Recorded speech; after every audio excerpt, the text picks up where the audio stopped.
Abran sus Biblias, a todos ustedes los que traen Biblias, en el Salmo número 75. Salmo número 75. Y vamos a basar nuestro mensaje en esta noche leyendo esta porción de la palabra de Dios. En esta noche el título de la conferencia es Dios es el juez. Dios es el juez. Y vamos a leer esta porción de la palabra de Dios en el Salmo 75, versículos del 2 al 8, donde encontramos estas palabras. Al tiempo que señalaré, yo juzgaré rectamente. Si arruinaban la tierra y sus moradores, yo sostengo sus columnas. Dije a los insensatos, no os infatuéis, y a los impíos, no os enorgullezcáis. No hagáis alarde de vuestro poder, no habléis con cerviz erguida, porque ni de oriente ni de occidente, ni del desierto viene el enaltecimiento, mas Dios es el juez. A este humilla y a aquel enaltece, porque el cáliz está en la mano de Jehová, y el vino está fermentado, lleno de mistura, y él derrama del mismo, hasta el fondo lo apurarán, y lo beberán todos los impíos de la tierra. Damas y caballeros, en esta noche, hay muchas personas que piensan que Dios es un Dios de amor, es un Dios de misericordia, y que Él al final de todas las cosas va a acabar perdonando nuestros pecados y nuestras debilidades. Y van a encontrar ustedes por muchos lados muchas personas que dicen, Dios al final va a perdonar a todos. Y todos nos vamos a ir al cielo, Dios no puede ser tan malo y tan injusto, etcétera, etcétera. Y cuando les hablamos de un Dios como juez, se asustan y rechazan la idea, pues no quieren, porque no les conviene, aceptar la realidad de que Dios también va a juzgar nuestras obras en el día del juicio. La realidad del juicio divino, como un hecho, se describe a través de toda la palabra de Dios. Y si en esta noche hay personas que siguen alimentando el pensamiento engañoso en sus almas, por lo perverso de su corazón, haciéndote creer que Dios te va a perdonar al final, quiero decirte en esta noche con la Biblia de que estás muy equivocado. Y vamos a ver en esta noche en la Biblia los juicios de Dios en el Antiguo Testamento, juicios de Dios en el Nuevo Testamento, y por qué o sobre qué bases legales Dios tiene que juzgar el pecado. Vemos en primer lugar en el libro del Génesis capítulo 6, el primer juicio que cae sobre Dios después de que había juzgado a Adán y Eva, sobre el mundo corrompido en los días de Noé. Dice el capítulo 6 del Génesis, versículos del 11 al 13, y se corrompió la tierra delante de Dios, y estaba la tierra llena de violencia. Y miró Dios la tierra, y he aquí que estaba corrompida, porque toda carne había corrompido su camino sobre la tierra. Dijo pues Dios a Noé, he decidido el fin de todo ser, porque la tierra está llena de violencia a causa de ellos, y he aquí que yo los destruiré con la tierra. En el versículo 17 dice la Biblia, he aquí que yo traigo un diluvio de agua sobre la tierra, para destruir toda carne en que haya espíritu de vida debajo del cielo. Todo lo que hay en la tierra morirá. Vemos entonces que el diluvio universal no solamente es un juicio bíblico divino, sino que el diluvio universal, damas y caballeros, es un hecho probado científicamente. Vayan ustedes a la cumbre más alta del monte Ararat, vayan ustedes a la cumbre más alta del monte Carmelo, en cualquier cumbre y en cualquier monte de este planeta Tierra, van a encontrar ustedes yacimientos coralíferos, van a encontrar mandíbulas de tiburón, van a encontrar corales, porque la misma arqueología es la evidencia más fuerte de que el mundo estuvo sumergido en el agua durante mucho tiempo. Todas las civilizaciones y todas las razas hablan también de un diluvio universal. Y vemos que el diluvio cayó porque Noé comenzó a construir un arca. Y Dios le había dicho a sus hijos y a Noé, construyan el arca. Y se acercaba la gente, veían a Noé construyendo el arca y le decían, esta persona tiene que estar loca. Porque en primer lugar no ha llovido jamás y en segundo lugar el mar más cercano está cerca de 350 kilómetros. Entonces lo que Noé estaba haciendo a los ojos del mundo en que vivía era una locura. Y nos dice la Biblia en Hebreos capítulo 11 a nosotros, por la fe de Noé fue condenado el mundo antiguo. Y ahora Dios nos manda a nosotros preparar el arca de nuestra salvación. Y lo que nosotros hacemos a los ojos del mundo es una locura. La gente te ve en tu casa y ve que no vas al cine a ver películas calificación 3X. Ni tampoco vas al restaurante El Patio a ver a las bailarinas en bikini. Y la gente te dice, estás loco. No estás disfrutando la vida. Pero a los ojos del mundo estamos locos, igual que en los tiempos de Noé. Pero Dios nos ha dicho que Dios va a volver a enjuiciar el mundo. El otro juicio que cayó de Dios sobre la tierra lo encontramos nosotros también en el libro del Génesis, capítulo 18, cuando Dios condena las ciudades de Sodoma y de Gomorra. Vemos en el capítulo 18 del Génesis, versículos 20 al 21, que dice Dios, entonces Jehová le dijo, por cuanto el clamor contra Sodoma y Gomorra se aumenta más y más, y el pecado de ellos se ha agravado en extremo, descenderé ahora, y veré si han consumado su obra según el clamor que ha venido hasta mí, y si no, lo sabré. Y se apartaron de allí los varones, y fueron hacia Sodoma, pero Abraham estaba aún delante de Jehová. Vemos en el capítulo 19 del Génesis, versículos 24 al 25, el juicio de Dios sobre Sodoma y Gomorra. Entonces Jehová hizo llover sobre Sodoma y sobre Gomorra azufre y fuego de parte de Jehová desde los cielos, y destruyó las ciudades, y toda aquella llanura, con todos los moradores de aquellas ciudades, y el fruto de la tierra. Damas y caballeros, noten ustedes en el capítulo 18, que dice el versículo 20, que Dios dijo, el clamor contra Sodoma y Gomorra se aumenta más y más, y el pecado de ellos se ha agravado en extremo. El año pasado, mi esposa y yo tuvimos el privilegio de ser invitados a una conferencia de cristianos en la ciudad de Ámsterdam, en Holanda. Y estábamos mi esposa y yo en esta conferencia, con el doctor Billy Graham como predicador, y cuando salíamos en las tardes a las calles de Ámsterdam, nos dábamos cuenta de que en la mera plaza del Zócalo de Ámsterdam estaban los jóvenes haciendo el amor. En frente de todos. En la noche, antes de que entráramos al hotel, veíamos a los que les llaman los punk, con el pelo así cortado, de muchos colores, con cadenas en lugares de cinturones. Bueno, era una cosa que mi esposa y yo nos preguntamos, antes de acostarnos cada noche, ¿qué cosa sigue después de esto? ¿Qué sigue después de esto? Ya es el último grado de la inmoralidad. Ya es la inmoralidad abierta, es cuando los homosexuales, cuando las lesbianas y cuando las prostitutas y los fornicarios le dicen al mundo, sí, ¿y qué? En ese instante no queda más que el juicio de Dios que tiene que caer sobre la tierra. Y esa corriente llega a Estados Unidos y esa corriente está infiltrando a México y ahorita vemos a México lleno por todas partes de inmoralidad. Llevas a tus hijos a ver a Bambi, a la escuela y al cine, y antes de que ellos puedan entrar a ver Bambi, ahí están las cartulinas de las corruptoras.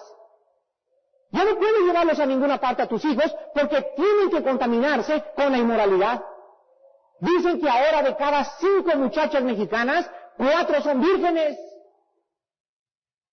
Se habla que ahora la prostitución en México ha aumentado de una forma alarmante, pero no la prostitución desde el punto de vista que se venden para ganar el dinero, sino que todas las muchachas ahora ven a los conjuntos de rock como quién sabe cómo se llaman, sangolotearse como alambres eléctricos, chamacos de 12, 13 años de edad, y ahora saben quiénes son las que gritan, no son las niñas de 18, 19 años de edad, son niñas de 10 años, ¡ah! Mis ídolos se ponen como locas, frenéticas, ante los ídolos. Damas y caballeros, esas niñas están siendo preparadas psicológicamente para tener relaciones sexuales a los 13 años.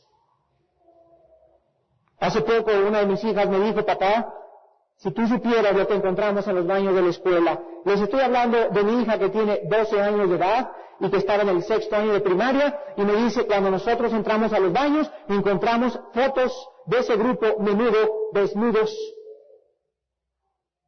Y tú no sabes lo que tus hijos saben ahorita, de 8 y de 7 años de edad. Pero préndele la televisión, préndeles más la televisión. Y pasa la jarra, y los pantalones de los atrevidos, y cigarros Baronet, y cigarros Vicerol, y sexo y violencia, y sexo y violencia, y cuando llegan a la pubertad, están tan preparados para poder vivir una vida inmoral. ¿Y por qué no? Si sus amigas les dicen, todo el mundo lo hace. El clamor contra Sodoma llegó a los ojos de Jehová, y Dios mandó el juicio. Y quiero decirles a ustedes que el clamor de este mundo que estamos viviendo se ha pervertido como ustedes no se imaginan. Y en esta noche del 14 de septiembre de 1984, Dios sigue sonando su voz de alarma a través de esta palabra y les sigue diciendo a ustedes en esta noche, arrepiéntanse. Arrepiéntanse. Otro juicio de Dios cayó en el capítulo 9 del Éxodo contra Egipto, donde un faraón, un hombre totalmente pervertido y endurecido, había resistido a la palabra de Dios.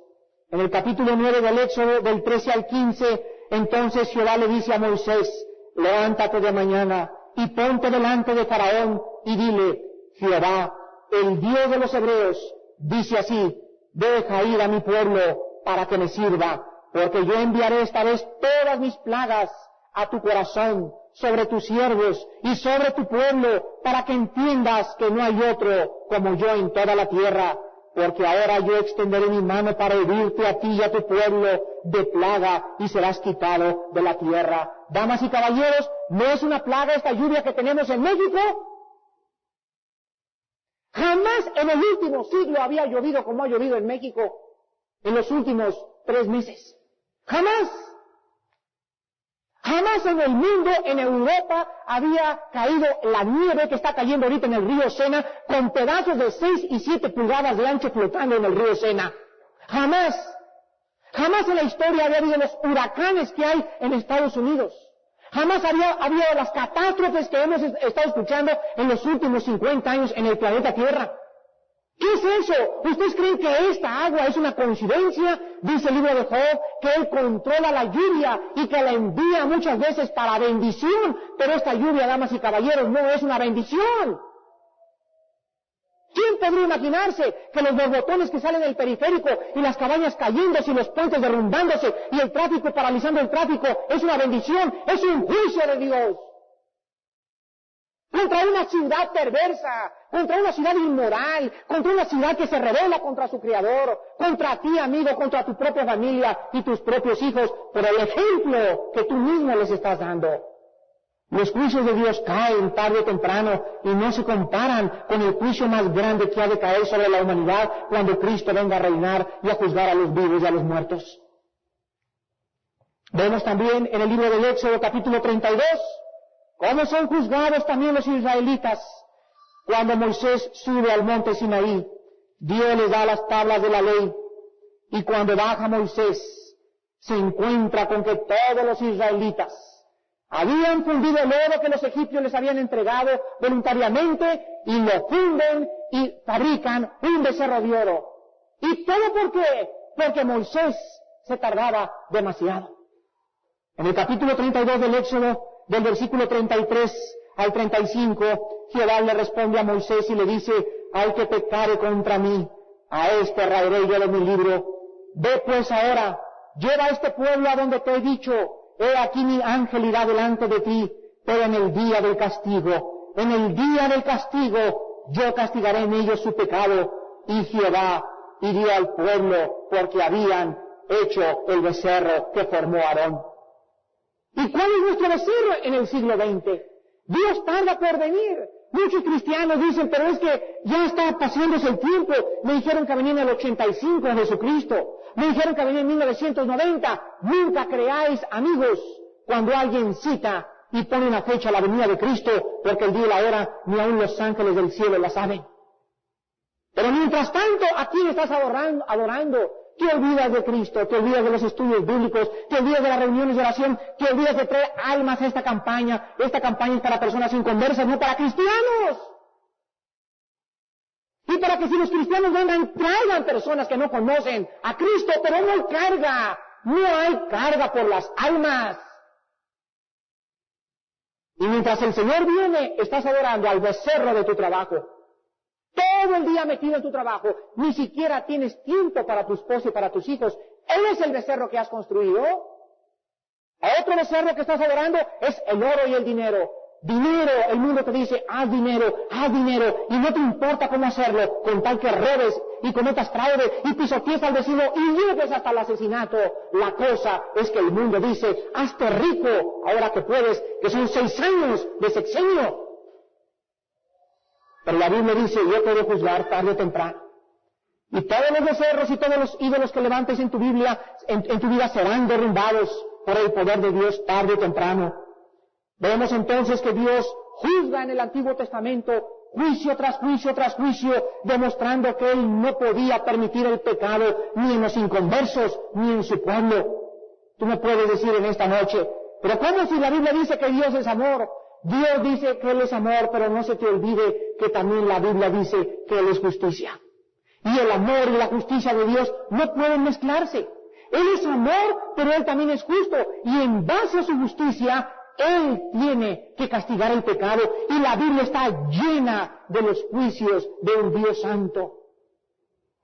Vayamos ahora al Nuevo Testamento y veamos juicios de Dios en el Nuevo Testamento. Cómo Dios juzga vez tras vez el pecado en la iglesia y el pecado en el hombre. Dice en el capítulo 5 de los Hechos, versículos del 1 al 5, donde encontramos a una pareja llamada Ananías y Zafira. La iglesia estaba prosperando y floreciendo por todos lados. Había voluntad de los cristianos. Los cristianos llegaban y decían, vendí mi coche antier en el mercado de los coches, me dieron 300,000 pesos, el diezmo son 30,000, aquí está el domingo mi diezmo. No había engaño, pero una pareja vendieron una propiedad y una heredad y dijeron, no, este coche que vendí, ni le vamos a guardarlo mejor porque nos falta para irnos a vacaciones el sábado, y se guardaron el diezmo. Y cuando llegaron con Dios, Dios los juzga. Pero cierto hombre llamado Ananías, con Zafira su mujer, vendió una heredad y sustrajo del precio. Sabiéndolo también su mujer y trayendo solo una parte, la puso a los pies de los apóstoles y dijo Pedro, Ananías, ¿por qué llenó Satanás tu corazón para que mintieses al Espíritu Santo y sustrajeses del precio de la heredad? Reteniéndola, ¿no se te quedaba a ti? ¿Y vendida no estaba en tu poder? ¿Por qué pusiste esto en tu corazón? No has mentido a los hombres, ni a la iglesia ni al pastor, sino a Dios. Al oír Ananías estas palabras, cayó y expiró, y vino un gran temor sobre todos los que lo oyeron. Damas y caballeros, este es el primer juicio de Dios en la iglesia. El primer juicio. ¿Y qué es lo primero que condena a Dios en la iglesia? La hipocresía. ¿Cuántas personas pertenecen a esta iglesia perdiendo ya su primer amor y viven años engañando, creyendo que traen sus diezmos, creyendo que están dando, creyendo que están viviendo para Cristo? Y Dios sabe, y su Espíritu Santo lo sabe porque te escudriña, que eres un farsante. Decía un grande hombre de Dios hace 5 años, la forma como un cristiano da a la obra de Dios demuestra el grado de la dedicación y el amor que le tiene a Cristo. Hay una gran relación entre las finanzas y nuestro amor a Dios. Y todo el 80% de las parábolas de Cristo la relaciona con el dinero. No puede separar el dinero de la fe. Es tan importante que nosotros analicemos que el primer juicio cayó sobre un hombre que quiso decirle a la gente, sí estoy dando, pero en su corazón el Espíritu sabía que era un farsante, que era un hipócrita, y el juicio de Dios cayó sobre este hombre y cayó muerto inmediatamente. ¿Por qué, damas y caballeros? Dios no mata de la misma forma a los creyentes del siglo XX. Les voy a decir por qué. Porque Dios tiene preparado el día de la ira para aquellos que rechazaron y no obedecieron su santo evangelio. En segundo lugar, ahí mismo en los Hechos encontramos en el capítulo 12 que había un rey llamado Herodes, versículos 21 al 23, y este rey había oído hablar de Juan el Bautista. Había tenido Herodes el Grande y Herodes Antipas, el padre y el hijo, y le encantaba oír a Juan el Bautista. Le encantaba oír a Juan el Bautista. Un día lo encerró en la prisión y él no quería matarlo. Él quería proteger a Juan el Bautista. Pero Herodes era un hombre que le gustaban las muchachonas. Era un hombre que estaba obsesionado con el sexo. Era un hombre que tenía revistas pornográficas ahí debajo de su coche. Era un hombre que compraba revistas pornográficas los sábados y las guardaba debajo del colchón de su cama. Era un hombre que le gustaba ir a las 12 de la noche a ver películas clasificación C. Era un hombre que estaba totalmente gobernado por el sexo. Y llegó el momento en que una vez Herodías, su sobrina, comenzó a bailar. Y él tenía 2 o 3 copas. Y le gustaba el sexo. Fíjense nada más qué cruzón se dio. Sexo con alcohol. Y cuando Herodías comenzó a bailar, llegó su esposa y le dice, ¿qué cosa quieres que yo te dé? Y en ese instante Herodes le dijo, dame Herodías. Y entonces Herodes le dice a la esposa, Herodes, yo te doy Herodías si tú le cortas la cabeza al Bautista. A mí que me importa el Bautista ni que nada, córtese ahorita mismo, lo que yo quiero es este gansito Marinela.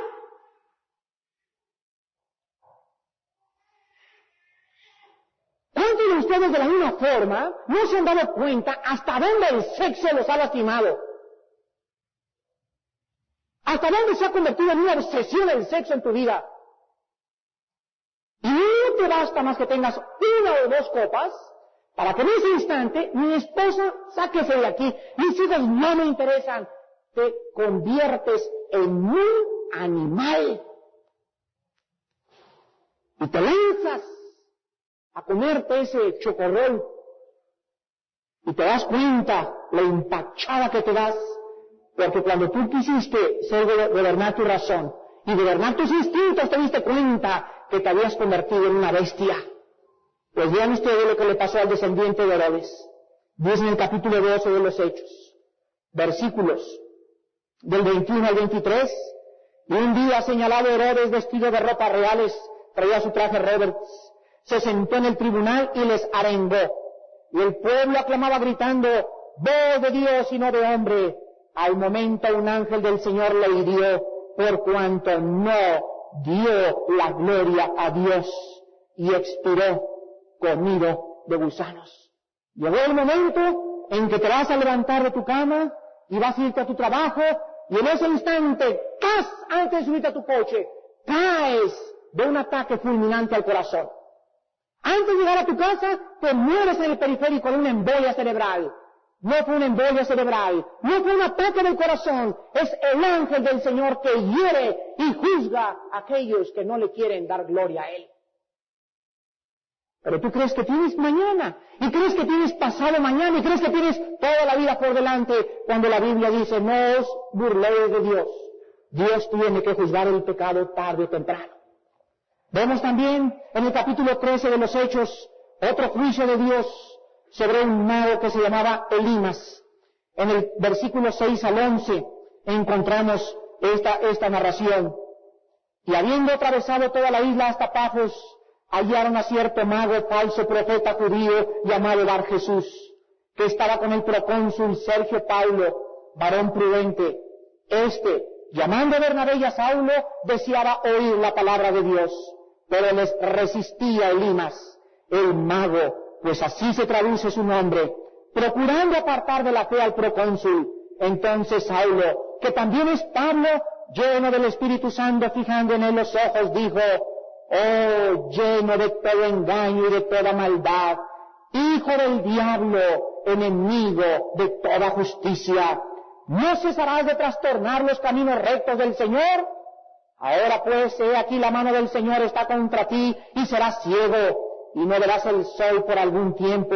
e inmediatamente cayeron sobre él oscuridad y tinieblas, y andando alrededor buscaba quien le condujese de la mano. Oh amigos, en esta noche, ¿cuántos de ustedes han traído personas, y hay una persona en esta noche que te está picando con el dedo y te está diciendo, no le creas a ese predicador, es un tonto?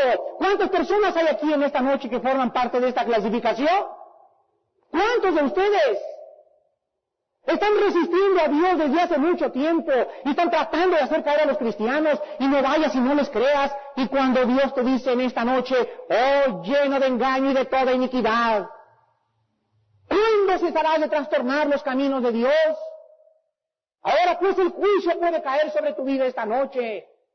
Puede caer mañana temprano, puede caer mañana en la tarde, pero el juicio de Dios, Dios como juez, tiene que juzgar tu vida. Y en eso podrán venir tinieblas a tu vida. Y en eso podrá venir oscuridad a tu corazón. Y vas a andar como tonto tocando las paredes y hallando de una filosofía a la otra. Te vas a ir de un cine al otro. Te vas a ir de un centro nocturno al otro. Vas a andar buscando en las drogas. Vas a andar experimentando con los Rosacruces, con los mormones, con los testigos de Jehová. Y nunca encontrarás la verdad. Porque las tinieblas han rodeado tu mente por cuanto tú has rechazado la palabra del Dios que es el juez. Encontramos también en 1 Corintios capítulo 11 el juicio de Dios sobre una iglesia que hablaba en lenguas, una iglesia que tenían dones de sanidad, una iglesia que tenían dones de profecía, una iglesia que tenían todos los dones habidos y por haber, pero una iglesia que se les había olvidado que los dones no son para glorificarnos ni para aullar como coyotes, sino para edificar el cuerpo de Dios. ¿Qué clara es la Biblia respecto al don de lenguas? ¿Cómo prohíbe la Biblia que jamás el don de lenguas debe ser usado en público? Es claro, capítulo 14 Corintios, léelo. Pablo dice que si entran incrédulos y están todos hablando y practicando este don, ¿no van a decir que es una bola de locos? Pero lo hacemos porque violamos los principios de la Biblia, porque no nos interesa lo que la Biblia dice, nos interesa lo que las emociones de la gente nos guíen a hacer. Estos corintios creyeron que por tener dones espirituales podían ellos ser llenos del Espíritu Santo. Escuchen lo que les voy a decir. Un cristiano no es conocido por los dones. El cristiano es conocido por el fruto. Tú puedes tener 15 dones y ser juzgado por Dios. Entonces no me preguntes en esta noche si yo hablo lenguas o no hablo lenguas. Pregúntame cuántas almas ganas y traes a Cristo todos los días. Pregúntame el amor que tienes por tus hermanos, pregúntame el gozo que hay en tu vida y yo te voy a decir quién es una persona llena del Espíritu Santo. La apostasía en el mundo entero. No se imaginan ustedes a dónde ha llegado. Y hemos hecho un circo de lo que es la pureza de la Biblia. Porque todo el mundo lo hace. Y aquí es juzgado en los corintios. Se juntaban en la cena del Señor.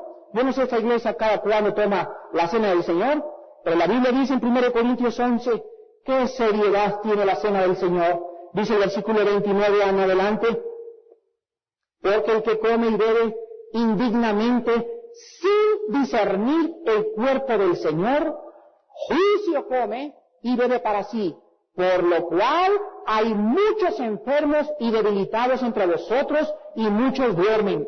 Si pues nos examinásemos a nosotros mismos, no seríamos ¿qué? Juzgados.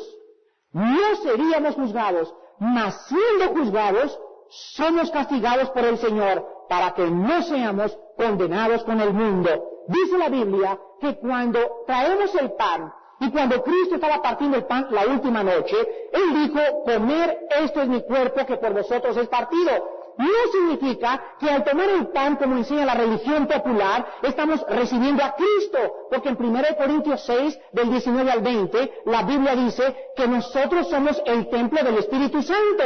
Entonces, al tomar nosotros el pan, estamos recordando la muerte de Cristo. Y al comenzar yo a masticar el pan, así recuerdo que su cuerpo de Cristo fue machacado, molido por mis pecados y hecho pedazos por mí. Y cuando ya está masticado el pan, entonces lo digiero y lo envío al esófago, a la tráquea y al estómago. Entonces la cena es un recordatorio del precio tan grande que mi salvación le costó en la sangre a Cristo. Esto se llama discernir el cuerpo de Cristo. Y cuando alguien toma la Santa Cena en la iglesia y se la mastica como si estuviera comiendo un pan baguette, una concha, un gansito marinela, y al tragársela esa persona no discierne ni confiesa sus pecados, dice la Biblia, el versículo 30, por lo cual hay muchos enfermos.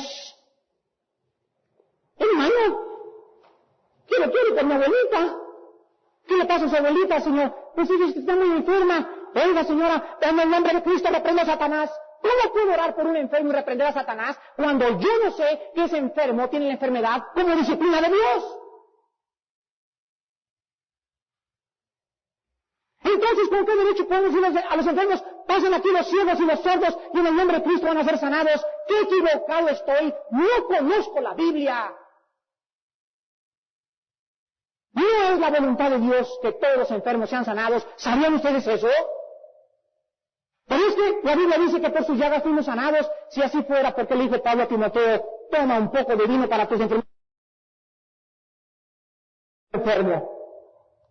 Nos piden, oren por este enfermo. Lo primero que hay que preguntarle al enfermo es, ¿cómo está tu relación con Dios, hermano? Aquí en esta iglesia el año pasado me trajeron una señora que tiene una enfermedad muy grave de la pierna. Vino una hermana. Dijo, hermana, Dulce, por favor, ora con ella. Yo sé que si usted le pone las manos va a sanar. Y le dije, antes déjenme hablar con ella. ¿Qué le pasa, señora? Pues mi pierna. Y lo primero que le pregunté, señora, ¿cómo está su relación con Dios? Y me dice, muy mal, tengo 2 años que abandoné el camino. Y le dije, pues no voy a orar por su pierna. ¿Por qué, hermano? ¿Qué malo es usted? No soy malo, porque más vale que entre usted roja al cielo a que la sane Dios ahorita y siga usted sin el Señor y se vaya al infierno. Veo la perspectiva divina de Dios. Entonces, ¿qué tenemos que hacer antes de orar por los enfermos? Discernir, oh Dios del cielo y de la tierra. ¿Cuántas personas están enfermas en esta campaña de sanidad porque están bajo tu juicio? ¿Quién soy yo para decirle en el nombre de Cristo, sé sano? Tiene que haber una dirección muy especial del Espíritu de Dios para poder acercarse a un enfermo con estas facultades. Ahora Dios le hacemos manita de puerco y le decimos, sáname a este y a este. Cuando la Biblia nos enseña claramente que muchas enfermedades vienen como resultado de las enfermedades, de no discernir el cuerpo de Dios. Pero vean ustedes lo que hemos hecho. Se anuncia, campaña de sanidad y se llena, porque la gente no va a oír el Evangelio. ¿Quieren ser sanados? Convenencieros. Este pueblo me sigue porque les di pan y se han saciado. Pero si ustedes no cargan su cruz y me siguen, no son dignos de ser mis discípulos. Tenemos, hermanos, que predicar el Evangelio. Tenemos que predicar todo el consejo de Dios. No nos vayamos a los extremos, busquemos el equilibrio. Seamos maduros en nuestra manera de pensar y no nos dejemos arrastrar por las nuevas corrientes que están llenando e infectando la iglesia y haciéndonos creer que todos o que los cristianos no tienen por qué estar enfermos. Esto es una herejía. Pobre Pablo, yo creo que no tenía el Espíritu Santo porque tenía un aguijón en la carne. Señor, por favor, sáname 3 veces. No te sano, Pablo. ¿Por qué, Señor, si la enfermedad está incluida en tu expiación? ¿En dónde dice? Yo te hubiera sanado, Pablo. Entonces, Señor, ¿por qué quieres que esté enfermo? Porque mi poder se perfecciona en tu debilidad. Mientras más débil te sientas, vas a encontrar que muchas veces no vas a necesitar esa salud. Muchas veces, mientras más débil te sientas, más incapaz y más inadecuado, sentirás que grande es Dios. Pero nosotros no podemos comprender si no tenemos la dirección del Espíritu de Dios. Los corintios fueron juzgados. Y no solamente eso dice el versículo 30, por lo cual hay muchos enfermos y debilitados entre vosotros. Escuchen esto, damas y caballeros. Y muchos de los corintios dormían. La palabra dormir en la Biblia significa morir. ¿Qué significa esto? Que hay cristianos que han decidido en su corazón no seguir siendo fieles a Dios. Y Dios prefiere llevarse a esos cristianos prematuramente a que por causa de ellos sea blasfemado el camino de Jesucristo. ¿Cuántos de ustedes están a una pulgada del juicio de Dios en esta noche? ¿Cuántos de ustedes ya tienen caídos 1 año, 2 años, que han perdido su primer amor y viven en pecado en esta noche? Y Dios te ha traído en esta noche y te ha dicho, Mi juicio sobre tu vida no tarda en caer.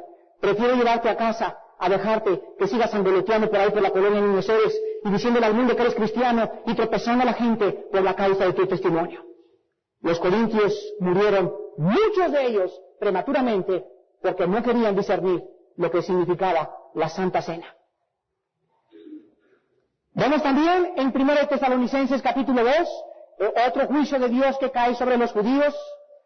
Los judíos, por haber rechazado a Cristo, dice en 1 Tesalonicenses capítulo 2, del 14 al 16, porque vosotros, hermanos, vinisteis a ser imitadores de las iglesias de Dios en Cristo Jesús que están en Judea, pues habéis padecido de los de vuestra propia nación las mismas cosas que ellos padecieron de los judíos, los cuales mataron al Señor Jesús y a sus propios profetas, y a nosotros nos expulsaron y no agradan a Dios y se oponen a todos los hombres, impidiéndonos hablar a los gentiles para que éstos se salven.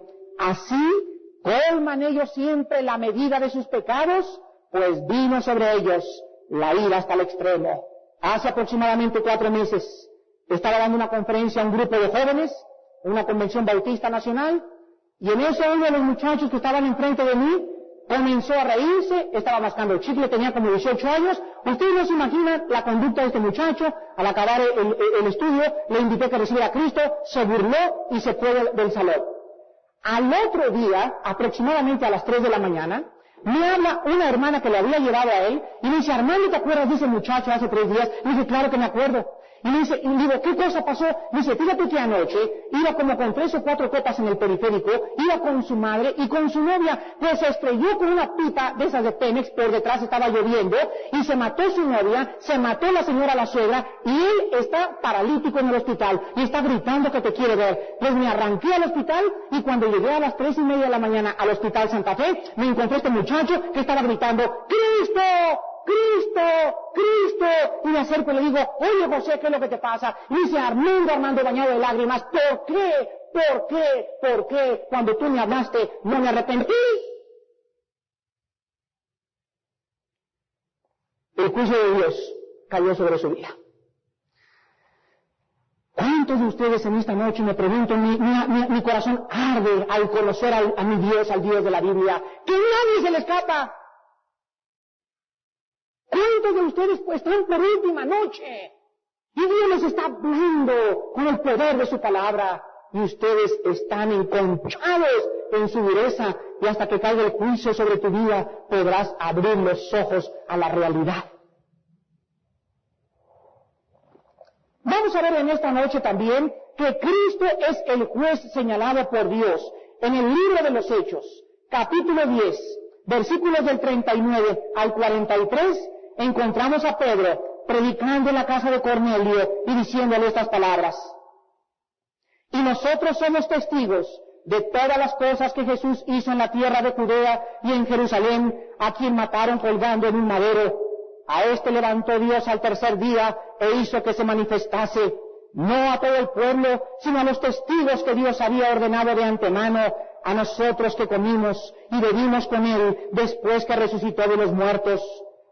Y nos mandó que predicásemos al pueblo y testificásemos que Él es el que Dios ha puesto por juez de vivos y muertos. En el capítulo 17 de los Hechos, Pablo testificando a los areopagitas, a los atenienses, les dice en el versículo 30 y 31, pero Dios, habiendo pasado por alto los tiempos de esta ignorancia, ahora manda a todos los hombres en todo lugar que se arrepientan, por cuanto ha establecido un día en el cual juzgará al mundo con justicia por aquel varón a quien designó, dando fe a todos con haberle levantado de los muertos. En Romanos capítulo 2, versículo 16, el apóstol Pablo, escribiéndoles a estos hermanos, les dice, en el día en que Dios juzgará por Jesucristo los secretos de los hombres, conforme a mi evangelio. En 2 de Timoteo capítulo 4, el apóstol Pablo le escribe a Timoteo y le recuerda y le dice en el versículo 7 y 8, he peleado la buena batalla, he acabado la carrera, he guardado la fe, por lo demás me está guardada la corona de justicia, la cual me dará el Señor, juez justo en aquel día, y no solo a mí, sino también a todos los que aman su venida. El apóstol Pedro, escribiéndolos a los expatriados de Jerusalén, en la primera carta, en el capítulo 4, versículos del 3 al 5, dice: baste ya el tiempo pasado para haber hecho lo que agrada a los gentiles, andando en lascivias, concupiscencias, embriagueces, orgías, disipaciones y abominables idolatrías. A esto les parece cosa extraña que ustedes no corran con ellos en el mismo desenfreno de disolución y os ultrajan, pero ellos darán cuenta al que está preparado para juzgar a los vivos y a los muertos. Damas y caballeros, el juicio de Dios en la Biblia es tremendo, es algo real. Y se menciona más veces en la Biblia la ira de Dios y el juicio de Dios que el cielo. ¿Sabían eso ustedes? ¿Por qué tiene que haber un juicio? En primer lugar, porque Dios es el Creador. Damas y caballeros, Él es nuestro dueño. Él nos hizo a nosotros y no nosotros a Él. Y por lo tanto, Él tiene el derecho de disponer de nosotros. Si tú eres un carpintero y haces una silla, y la rompe la silla, llega tu esposa y te dice: ¿por qué la rompe, Panchito? Porque yo la hice. ¿Y qué? Así le contestas a tu esposa: simplemente yo la hice, me costó mi dinero. ¿Hay algún problema, chencha? ¿Por qué? Porque es algo que él hizo. No tiene potestad el alfarero para hacer una masa de barro para honra y otra para deshonra. ¿Le dirá acaso el barro: ¿por qué me hiciste así? En uno de los capítulos de Jeremías, agarra Dios a Jeremías y lo lleva a la casa del alfarero y le dice: mira, Jeremías, lo que estoy haciendo. Y agarra a Jeremías y ve cómo está un alfarero dándole una forma al barro. Y entonces me imagino que Jeremías estaba pensando, ese vaso de barro le estaba diciendo al alfarero: ¡ay, está muy caliente! Y el alfarero le decía a través del horno: espérate otro poquito más. Y le sube el horno al alfarero y el vaso comienza a decir: ¡ay, está muy caliente, está muy feo esto! Yo creo que tú no me quieres, me estás haciendo un daño, mira lo que me estás haciendo. Y nada más hay una voz atrás del horno que le dice: espérate otro poquito. Y le vuelve a subir la presión y comienza a gritar. Y la persona dentro del horno comienza a decir, el vaso de barro: ¡ay, ese alfarero no me quiere, no me entiende! Pero entonces pasa el fuego de la prueba y es sacado ese vaso y es pintado. Y entonces se le pone al vaso contra el espejo y le pregunta al alfarero: mírate ahora. Y entonces el vaso podría contestarle al alfarero cuando estaba en el horno: no comprendía tus designios, pero ahora me humillo hasta el polvo y me aborrezco porque hablaba lo que no entendía. Dios es el creador de todo y Él tiene derecho de hacer leyes para nosotros y de recompensarnos de acuerdo a nuestra respuesta a sus leyes. En segundo lugar, porque existe el bien y el mal, damas y caballeros, existe el bien y el mal. La idea moderna de que un Dios debe ser frío y desapasionado no tiene lugar en la Biblia. Un juez injusto que no tiene interés en ver triunfar el bien sobre el mal es bíblicamente una monstruosidad. La Biblia no nos deja dudas de que Dios ama la justicia y odia la iniquidad y que el ideal de un Dios santo, identificado con lo bueno y con lo malo, se cumple perfectamente, damas y caballeros. Si no existiera un bien y el mal, entonces comamos y bebamos y divirtámonos. Arrastremos la cobija. Ve con otra mujer que no sea tu esposa. Roba en tu compañía. ¿Para qué estás siendo decente en tu compañía? Planea un secuestro, planea un asalto bancario, métete al tráfico de las drogas. ¿Para qué vives honradamente si se trata de hacer dinero? Pero la Biblia dice que Dios juzgará a los vivos y a los muertos. Existe el bien y el mal, y si un Dios santo no castigara el mal, sería un monstruo. En tercer lugar, porque solo Dios tiene la sabiduría para discernir la verdad. Solo Dios puede conocer los corazones. Dice Jeremías capítulo 17, versículos del 9 al 10, estas palabras, la palabra de Dios: engañoso es el corazón y más que todas las cosas, y perverso, ¿quién lo conocerá? Yo, Jehová, que escudriño la mente, que pruebo el corazón, para dar a cada uno según su camino, según el fruto de sus obras. Una vez me preguntaron: Armando, ¿tú crees que tu padre se fue al cielo?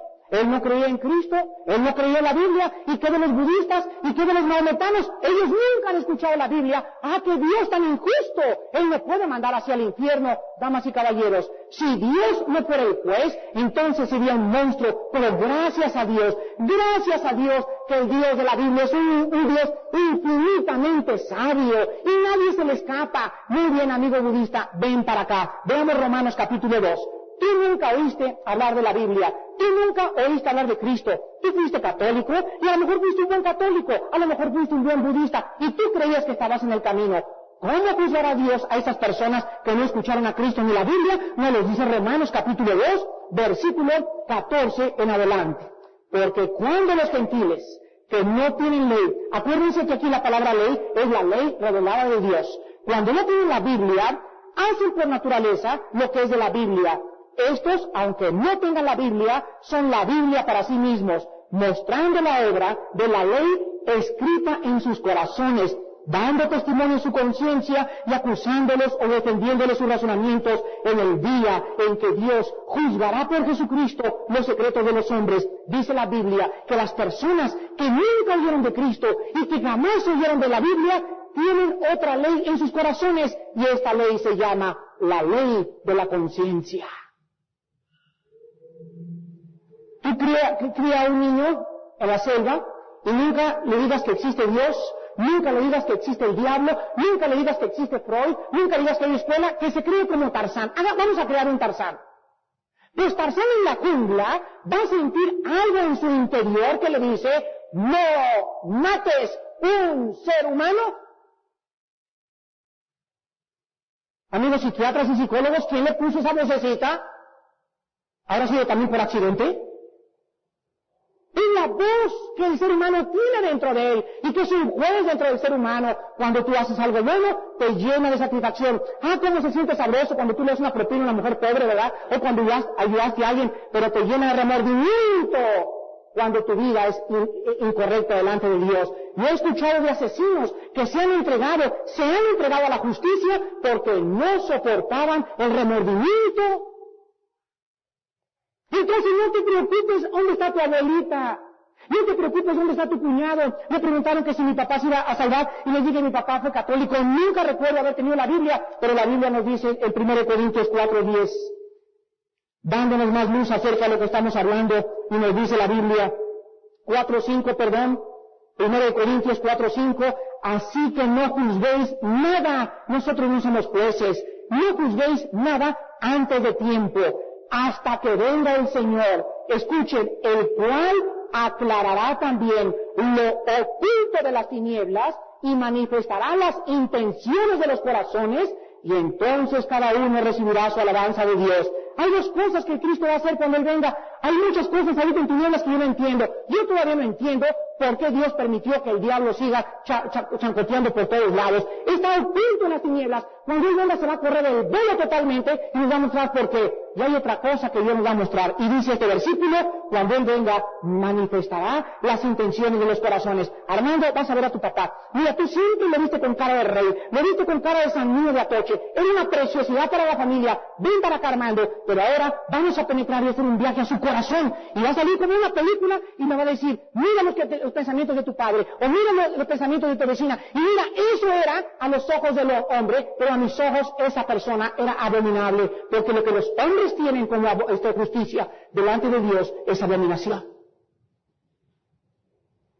Yo no creo que esa viejita de enfrente, siempre le ha dicho a los niños, se vaya a condenar. Dios sería muy malo, porque no conoce las intenciones de su corazón. Deja que Dios juzgue su corazón. Solo Dios lo conoce. Solo Dios. Yo, Jehová, que escudriño la mente y el corazón. Por eso, damas y caballeros, tiene que haber un juicio. Porque solo Dios conoce lo más profundo que tienes aquí dentro de tu alma. Había una pareja de casados hace como 6 años que vivían allá por el Pedregal, una zona muy rica aquí en México. Y esta pareja estuvieron casados 35 años. Él nunca fue una persona que la tratara mal, fue un buen padre para los hijos, siempre traía el dinero, y después de 35 años de casados, ella nos contó la historia, se convirtió con el resultado de esa tragedia, y nos dijo, para mí era el esposo modelo. nunca me imaginé lo que descubrí. Pues la señora descubrió después de 35 años de edad, de casados, que tenía 4 amantes el angelito, que las mantenía a las 4, que había tenido relaciones homosexuales con personas amigos de él, y que delante de su familia era una persona honorable. Si Dios nos dejara el juicio a nosotros, ¿cuántas equivocaciones tendríamos? Porque nosotros no conocemos los corazones de los hombres. Tú no sabes la clase de fichita que tienes como esposo, y tú crees que es un santo. Tú no sabes la clase de fichita que es tu amante, que no le anda por tu dinero. Tú no sabes las intenciones de los amigos que traes ahorita, que solamente es para hacerte la barba, para que les des dinero, para que les des trabajo. No lo sabes, vives engañado, porque no tienes el Espíritu de Dios que te dice, todos los hijos míos serán dirigidos por mi Espíritu Santo. Y en último lugar, Dios tiene que juzgar la humanidad, porque el juicio de Dios nos promete la victoria final del bien sobre el mal. Sí, ahorita se ríen los borrachos. Ahorita se burlan de nosotros los marihuanos. Ahorita los jefes de la policía se enriquecen y todo el mundo quiere llegar a ser como él porque nos da envidia, nosotros pobres, siendo la hez del mundo y la basura, que todo el mundo nos pisotee y nos diga, pobres cristianos tontos, nunca alcanzaron nada. Damas y caballeros, en el libro de Apocalipsis, capítulo 6, encontramos que cuando el juicio de Dios caiga sobre esta tierra, dice el versículo 12 al 17, miré cuando abrió el 6º sello, he aquí un gran terremoto y el sol se puso negro como tela de silicio y la luna se volvió toda como sangre y las estrellas del cielo cayeron sobre la tierra como la higuera deja caer sus higos cuando es sacudida por un fuerte viento. El cielo se desvaneció como un pergamino que se enrolla, y todo monte y toda isla se removió de su lugar, y los reyes de la tierra, ahí están los reyes de la tierra, y los grandes, los ricos, los capitanes, los poderosos, y todo siervo y todo libre, se escondieron en las cuevas y entre las peñas de los montes, y decían a los montes y a las peñas, caigan sobre nosotros y escóndanos del rostro de aquel que está sentado sobre el trono y de la ira del Cordero, porque el gran día de su ira ha llegado. ¿Y quién podrá sostenerse en pie? En el capítulo 11 de Apocalipsis, versículo 18, la Biblia nos dice, y se airaron las naciones, y tu ira ha venido, y el tiempo de juzgar a los muertos, y de dar el galardón a tus siervos, los profetas, a los santos, y a los que tienen tu nombre, a los pequeños y a los grandes, y de destruir a los que destruyen la tierra. En el capítulo 15, del 2 al 4, encontramos, vi como un mar de vidrio mezclado con fuego, y a los que habían alcanzado la victoria sobre la bestia, y su imagen, y su marca, y el número de su nombre en pie sobre el mar de vidrio, con las arpas de Dios, y cantan el cántico de Moisés, siervo de Dios, y el cántico del Cordero, diciendo, grandes y maravillosas son tus obras, Señor Dios Todopoderoso, justos y verdaderos son tus caminos, Rey de los santos. ¿Quién no te temerá, oh Señor, y glorificará tu nombre? Pues solo tú eres santo, por lo cual todas las naciones vendrán y te adorarán, porque tus juicios se han manifestado. Damas y caballeros, en esta noche hemos visto la realidad del juicio de Dios sobre este mundo. Pero el juicio de Dios va a comenzar siempre sobre aquellas personas que le escucharon y le conocieron y no se decidieron jamás aceptar la verdad en sus corazones. Esto es lo que la Biblia nos dice, que el juicio comenzará sobre la iglesia de Dios.